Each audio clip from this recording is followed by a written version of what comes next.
Halo semua, di sini kami dari kelompok 2 ingin mempresentasikan hasil diskusi kami tentang jenis-jenis sejarah. Yang pertama berdasarkan bentuknya, yang kedua berdasarkan urutan penyampaiannya. Berikut adalah penjelasannya.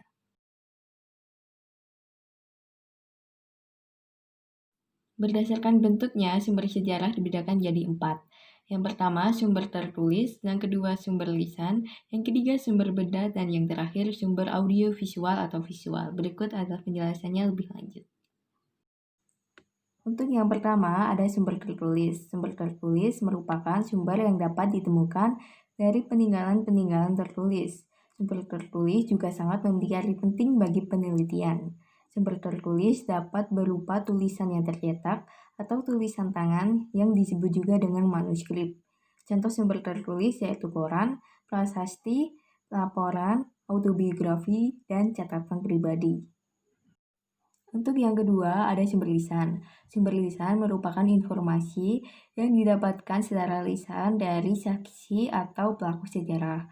Sumber lisan didapat melalui hasil wawancara dengan menggunakan metode oral history. Sumber lisan juga dapat digunakan sebagai salah satu bahan untuk menyusun penulisan sejarah. Sumber benda. Sumber benda berfungsi menunjukkan perkembangan kebudayaan dari waktu ke waktu. Meskipun demikian, tidak semua sumber benda dapat menginformasikan kebenaran secara pasti. Oleh karena itu, sejarawan harus mampu meneliti dan menganalisis sumber tersebut dengan cermat. Dalam menggunakan sumber benda, sejarawan harus menggunakan ilmu bantu agar informasi dan data yang diperoleh terpercaya atau kredibel.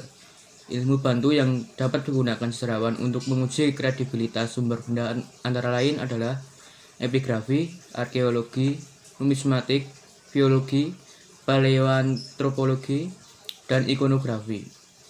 Sumber benda yang dapat digunakan sebagai sumber sejarah antara lain bangunan, fosil, arsa, patung, candi, menara, dan benda-benda yang disimpan di museum.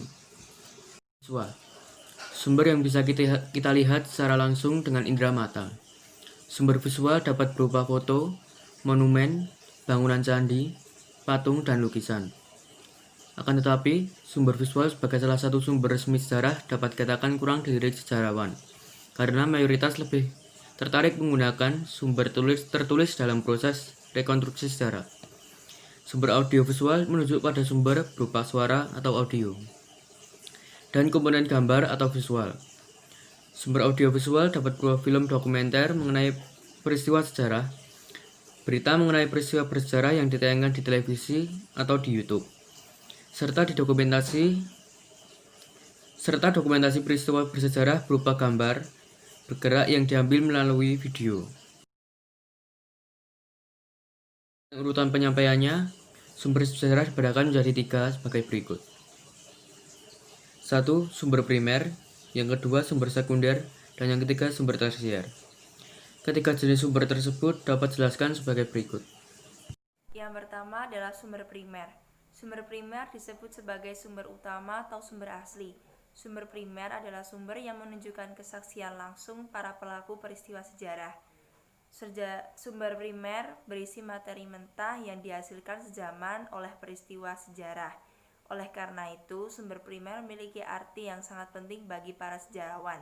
Sumber primer dapat berupa kesaksian langsung dari para pelaku sejarah atau sumber lisan, naskah perjanjian, arsip, dokumen pemerintah, data statistik, foto bangunan sejarah, dan benda arkeologi.